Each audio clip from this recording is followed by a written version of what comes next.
On a dark, foggy night on November 17, 1973, one of the most horrific crimes in the Midwest occurred and came to be known as the Gitchie Manitou mass murders. I was 15 years old at the time. We got word that some kids had been killed, but we didn't know who. Then the names were released. 17-year-old Roger Essam, 15-year-old Mike Hadrath, 18-year-old Stuart Beatty, and Stuart's 14-year-old brother Dana Beatty had been murdered. When their names came over the radio, I became physically sick. Mike Hadrath had been my childhood best friend, and I knew the other boys.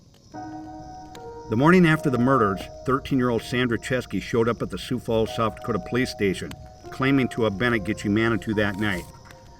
She told the detectives a bizarre story, beginning with the teens driving to Gitchie Manitou State Park to build a fire, play a guitar, and talk. As the 5 teenagers sat around the fire, they began to hear strange sounds. As the teens went still, so did the sounds.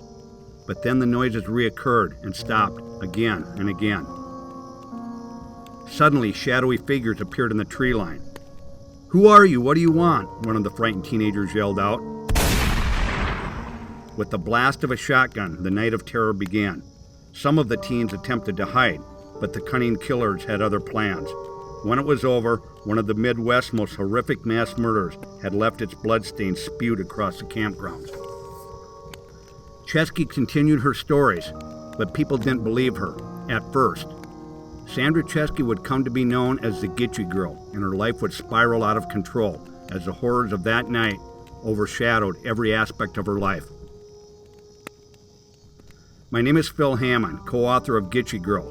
I not only knew the 4 young men murdered that night, I've also known the lone survivor, Sandra Chesky, since we were teenagers. She broke a 4-decade silence to give my wife and me the inside story of that horrific night in 1973, and how your life goes when you're the lone survivor of a mass murder and known as the Gitchie Girl. Our book, Gitchie Girl, will take you to the sights, sounds, feelings, and conversations of that night at the state park, and share why one of the teenagers was allowed to live. What were the motives of the murders, and how did a young girl who lived through a nightmare rebuild her life?